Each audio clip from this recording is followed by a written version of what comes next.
Si conclude domenica 18 marzo il cammino del convegno diocesano Abita la terra e vivi con fede. Cammino iniziato a settembre e proseguito nel corso dei mesi con i lavori dei consigli pastorali e dei gruppi di discernimento, che hanno messo in luce e affrontato le sfide e le problematiche della Chiesa diocesana di Vittorio Veneto.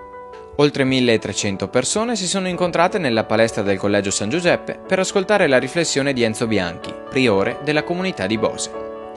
Bianchi si è soffermato sulla domanda «Chi è il cristiano?» e ci ha invitato a percorrere il cammino individuando le tracce umanissime di Gesù per poter essere suoi fratelli e figli di Dio. Molti gli spunti dati da fratello Enzo, che sono stati oggetto di discussione anche all'interno dei gruppi di lavoro, che l'indomani hanno coinvolto oltre 700 delegati.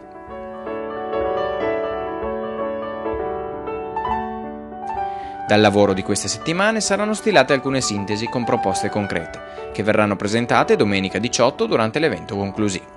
Sempre domenica 18, i delegati si riuniranno in cattedrale per una messa di ringraziamento celebrata dal Vescovo.